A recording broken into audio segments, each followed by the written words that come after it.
Hello, hello, and welcome to Temple of the False Pod, where decks are not optimized, but are played. Sure, I guess.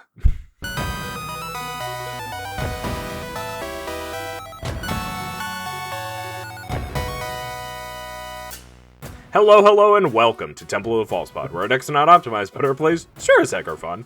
I'm Andy. I'm Bruce. And that was our first try at that. Yes, we only ever have to do it once. We get it perfect every single time. Every time. Yeah. Today, we are talking about how to build a commander deck. If you've gotten this far in the show and you've listened to every episode, you know how to build a commander deck. In fact, this is I hesitate to say a revisit to an old topic. No. Because the world is so different. The state of the game is so different. But I have been struggling with building decks. I've been building decks now for 8 years. You've been building decks for a little longer than that. 9-10 years. Yeah. Just kidding. Were you there when Commander started? Oh yeah. Okay. Yeah. I didn't jump onto the train quite as fast as some people, but oh yeah, I was definitely there. All right. So a good, yeah. So the thing that I'll say it. The thing I struggle with besides talking is getting to a point where I have a full 100 cards that I feel good about. 40 of them will be land, 60 of them will be non-land. So one of those 60 is my commander, maybe two. And where I usually find myself is, I've got 130 cards now. I've narrowed it down from 200, but now I have 130 cards that I need to narrow 30 more down. And that's really hard. Yeah, and I see this a lot online when you go through social media and you see people building decks and they talk about how they've, the deck is built. Now I just need to cull it down from the, 200 plus cards they've chosen. And sometimes they haven't even put lands in the deck yet. So it is just, when you get to that spot, then it turns into maybe there's some easy ones to check off, but at some point it starts to get really hard and you start looking at dumping whole themes that you had in mind, and suddenly the deck just isn't what you thought, what you had in mind when you started building. It just, cutting cards, at least more than say 5 cards, starts to get really difficult in a commander deck, because you're cutting a card that does something that you need your deck to do, and suddenly it's not going to work the way you thought it would. There's all kinds of issues with this. So it can be a real challenge to build that way. So we were going to suggest trying something else. Yes. There have been many ways to describe this method, but the idea is that you're building up from 0. Yeah. And then when you get to 100, you're done. You're done. You stop. Right. Stop adding cards. Sort of. Because when this idea first came out, this idea is older than Commander. Right.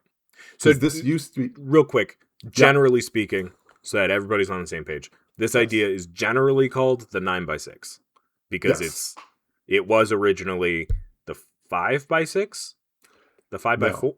Originally, it was 4x9. 4x9. 4x9. So you hear all sorts of variations on this, but it was originally 4x9. The idea was that it wasn't for casual. This was for tournament play with standard decks, with 60 card decks. So a 9x4, the 4 were 4 copies of the same card. Because it was standard. You ran 4 copies of the same card, which meant that you needed 9 cards to put in your deck. Just 9. Cards. Because the other 24 are going to be land. So you only needed 9 cards. So folks would search through the standard format. Back then it was 2-3 sets. They would go through, find the 9 cards that interacted well together. Because the idea was, why would you want to put a whole bunch of cards? Because then you're just putting lesser versions of the best card. Just put 4 copies of the best card. and run 9, and then you get the 9 of them. You get them to work well together. You max out your mana base as best you can, and then you've got your deck. And that was sort of the idea. And somewhere along the way, for Commander, this idea morphed into, at least for me, it was the 7x9. Because why not keep the 9? So 9 times 7 is 63. That leaves you with 37 cards.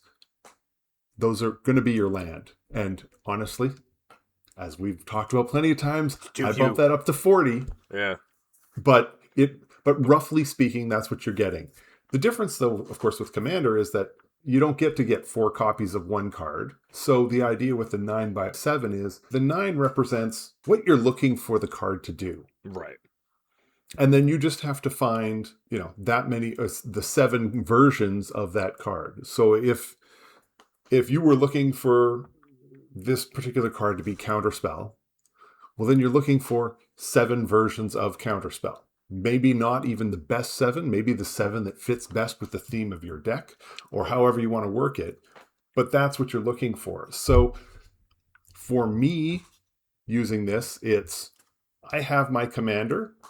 I know what the commander does. So what do I want my cards to do based on that commander? Maybe the commander gives all of your creatures evasion. Okay, great. So now I'm looking for cards that make all my creatures bigger. I'm looking for creatures that are big or going to benefit from being able to swing in.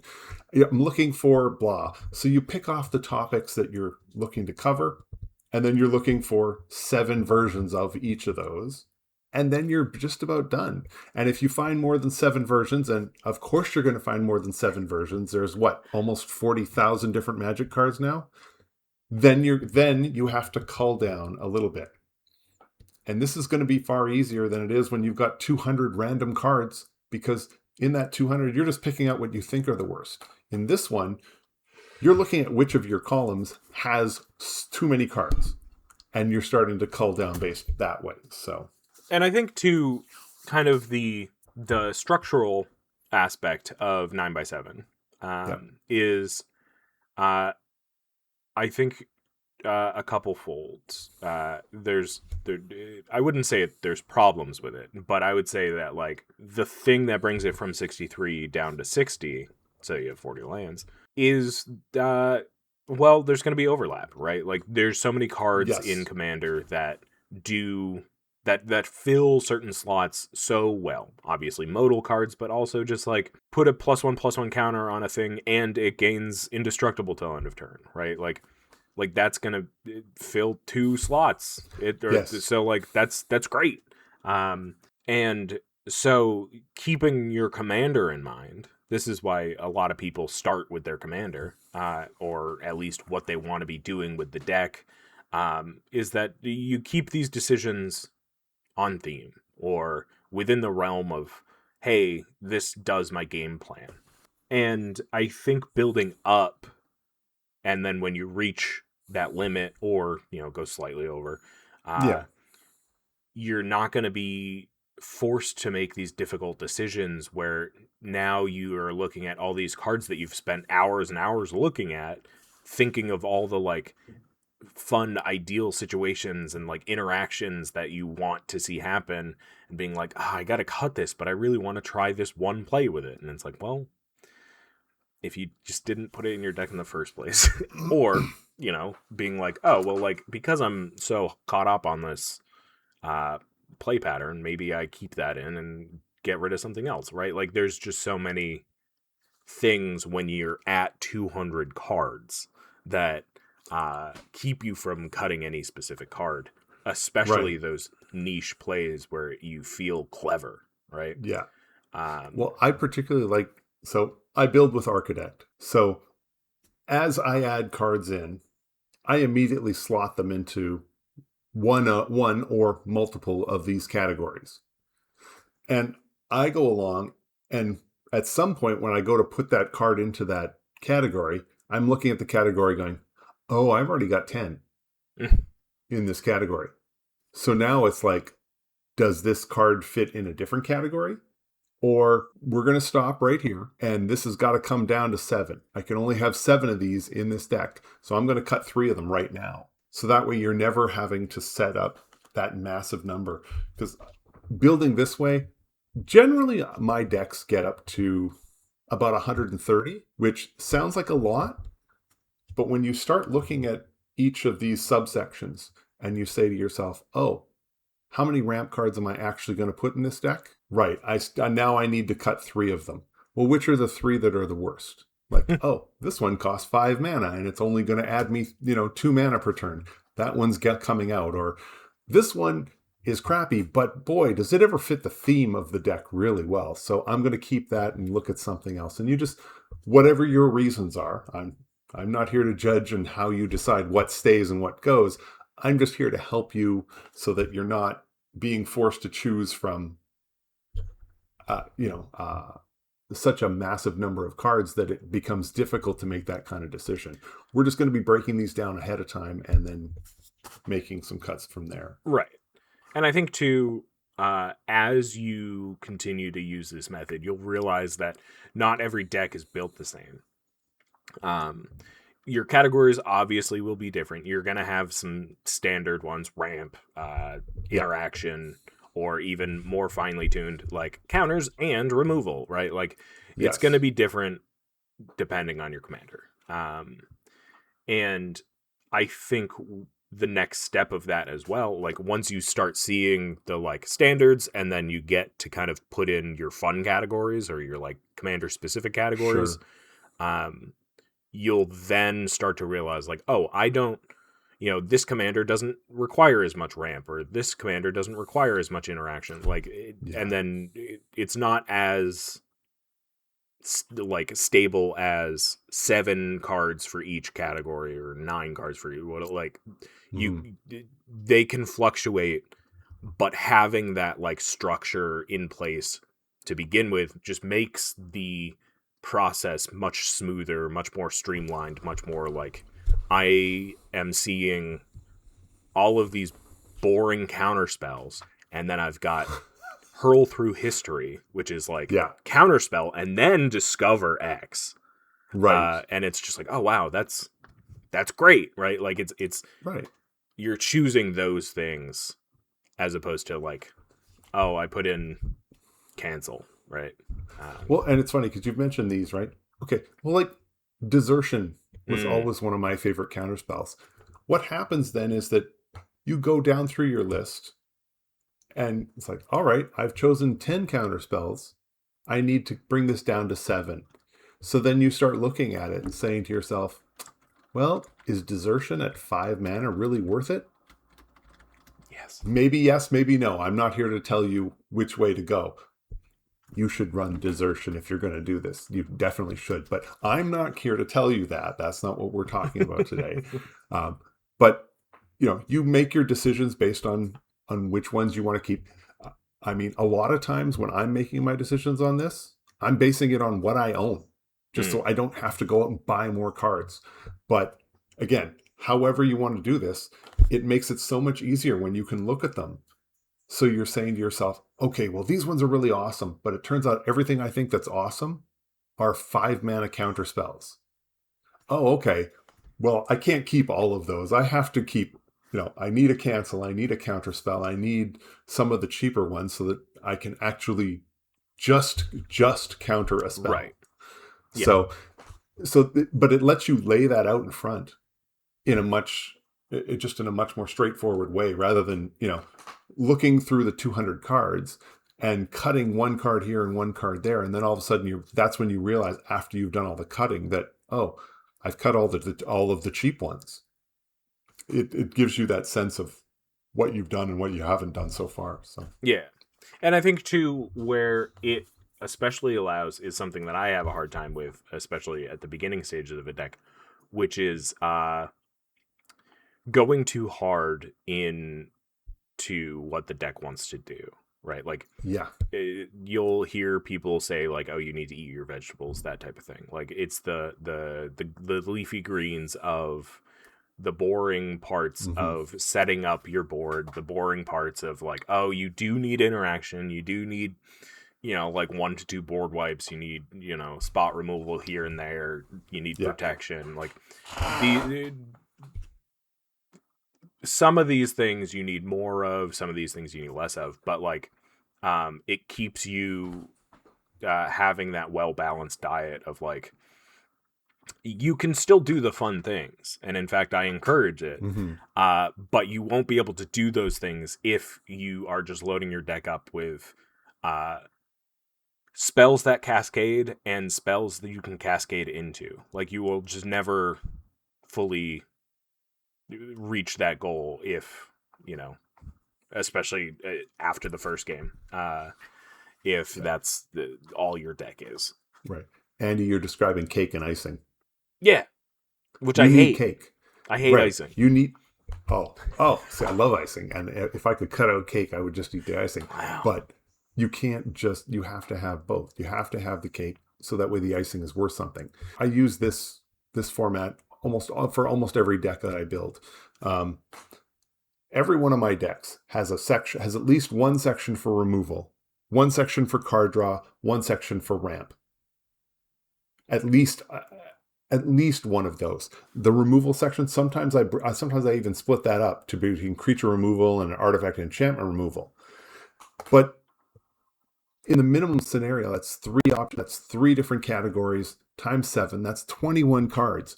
21 cards just coming off of the list of 100, and then take out the 40 lands. Well, now I'm down to 39 cards. Take out your commander. You're down to 38 cards. Suddenly you're not risking overwhelming your deck with just cards that interact with the commander, which is great, but like you said, you need to eat your greens. You're going to need removal, you're going to need card draw, you're going to need ramp. I don't care if your commander costs 1, you're going to want ramp. All of these things have to be in the deck. So you put them in there, you've got them set, and now you can look at the rest of your deck and look at some of the categories that work with your commander and start to go from there. I mean, some commanders are set up in such a way that you have to have that commander out there. Well, so maybe you need an entire section of just protection, whether it's Lightning Greaves and Swiftfoot Boots, up to whatever other cards you choose. Some decks, if your deck is Voltron, maybe you need evasion for your commander. So you've got a whole section of cards that flying or trample or shadow or menace or whatever. You're just looking for all kinds of options that way. Yeah. I'm not saying the ramp spells have to be the same ramp spells in every single game for every single deck. Make them fit your theme. There are plenty of ramp spells out there. It's not like you couldn't put 20 in your deck if you wanted to. But go ahead and put the ones in that make sense with your deck. If your deck is, completely is a massive artifact base and you get benefits for having artifacts out, then of course you're going to run mana rocks. If it's green and you're pushing the land, you've got landfall as one of the options. Well, then your ramp, you're going to want to find stuff that gets lands and puts them into play. Just all kinds of stuff. You can make the stuff fit your theme. This isn't. We're not telling you that you have to have this, therefore we're taking all of the thought and the deck building skill out of your deck. We're just putting a little structure on top of it, and now you make you make it your own. Yeah. So the categories are infinitely customizable. Right. And I think finding out the granularity where it fits your play style or your deck building style is kind of where you need to like sand it out, right? Yeah. I guess the other thing I wanted to mention is, well, I appreciate that this is a 7x9, that this comes from the 4x9 idea. Obviously, Andy, you and I have already mentioned this. It doesn't allow for 40 lands. So you put 40 lands in it, and then you squeeze one section or expand another section. This is also not me saying that it has to be 7 cards in each of these sections. It doesn't have to be. It doesn't even have to be 9. If you want it to be 10, you're going to see less frequency. The idea behind the 4x9 or 7x9 is that you're likely, every time you draw your hand, you're likely to find something along those, so that the deck is consistent enough to do what you're looking for it to do. Right. So if you go to 10, it's a little trickier. But I'm not saying you can't. I'm also not saying you can't shrink it and have just 8 categories. Your categories don't even have to necessarily match. I personally like to put 10 ramp cards in just about all of my decks. But you want to start out with having the base structure, and then as you start to shrink things down to the 100, you can start making your own decisions. I mean, don't get locked into the 9x7 and think that you have to have 9 categories with 7 cards in each category. You can start there and then start to make adjustments based on that. The idea is, we're trying to keep you from being stuck with 200 cards and having to cull down to the 100. It's an unfun task to have to go through and decide what you're not going to play. And I think in a sneaky way, even though 7 times 9 is 63, you'll find more often than not the 9x7 does usually equal like 54. Because I don't know how, I don't remember how it is over on Architect. I've been using Moxfield for a while now. But you can click and drag things into multiple categories. So then because of that overlap, your deck will, one, feel better because you're recognizing the overlap. You're recognizing that this certain cards have better synergies with your plan. But it'll also fill out those categories much more fully and like much more understanding of like, oh, like I can play, Mark of the Vampire or whatever it's called as like a removal spell, rather than just a pump spell, right? So with Architect, there's one of the tags where it says group by, and one of the options is categories, and then in brackets multiple. So it'll show you how many cards are in each of your categories, and if it's kind of grayed out in one of the categories, it means it's also listed as the primary in another category.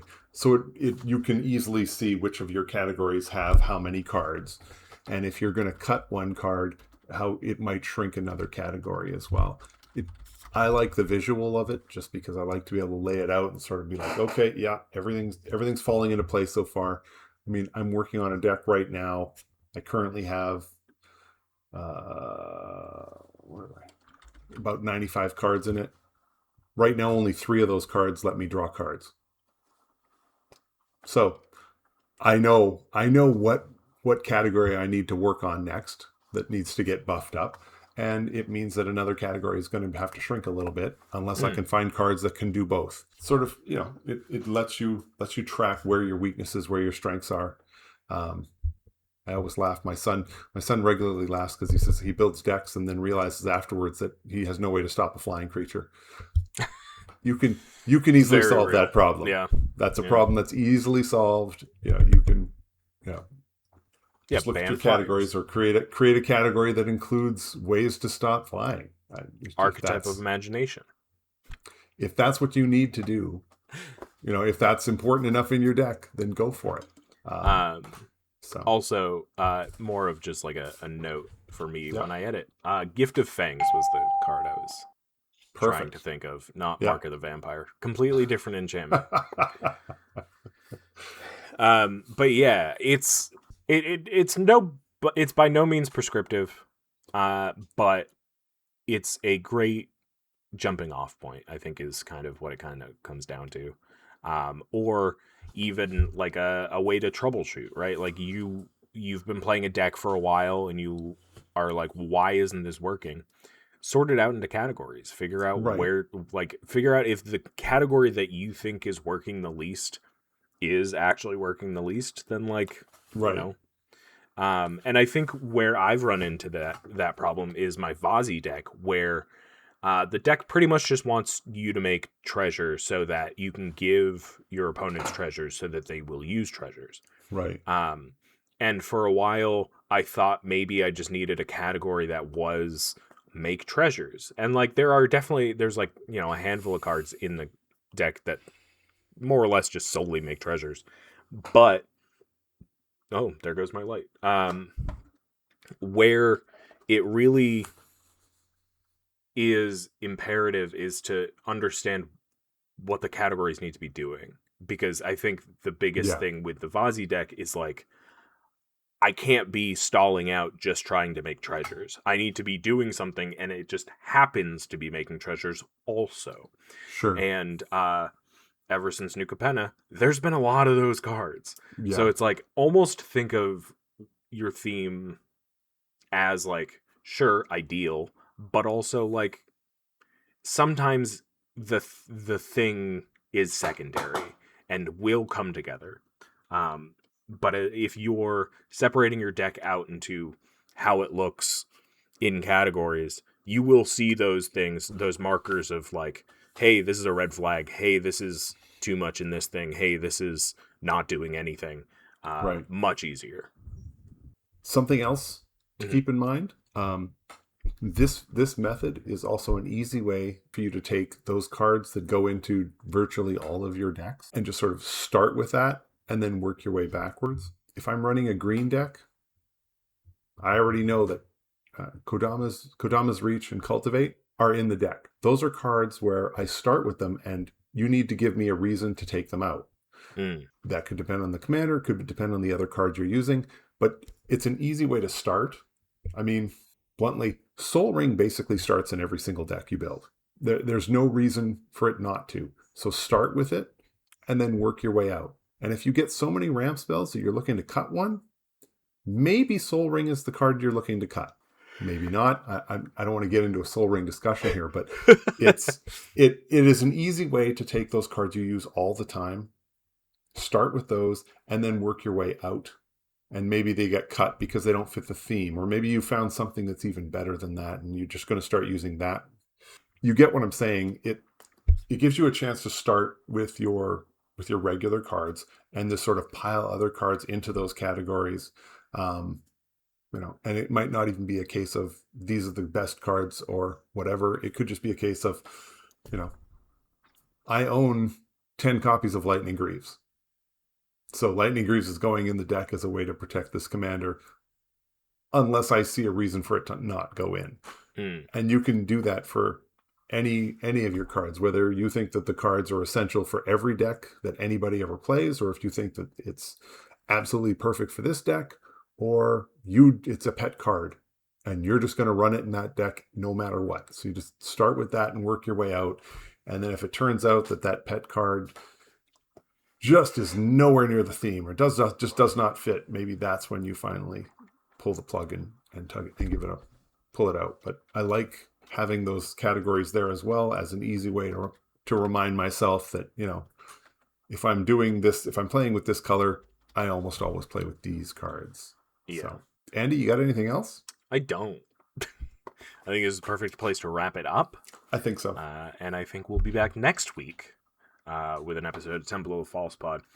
Yeah, this was great. I'm very excited, as you can tell. No, I'm excited to build another deck. I was telling you beforehand, I hadn't built a new deck in a while, and so I'm like updating this deck that I have had for a number of years. Haven't played it in maybe like 2, and this is a great starting point, even for that, of just like figuring out what needs to go. So you're right. A lot of times, this is something that can work with decks that have been in existence for a long time that just aren't hitting the way you want it to. Yeah. So you break it down into the categories. Maybe it just turns out it's like, all this time I've been running, I only had 5 cards that interact the way I really want it to work. I should have 7. I should have 9. And then you make the adjustments based on that. Just seeing it laid out that way, it can make things a lot easier. So yeah. So we'll be back next week.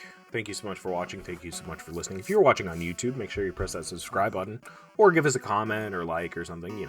You know how it is. Yeah, we'll be back next week because we're Temple of the False Pod. Our deck's not optimized, but our plays sure as heck are fun. I'm Andy. I'm Bruce. Thank you again, and play some magic, and may your fifth land be the temple. Bye! Wait, before you go, just wanted to say thank you for listening.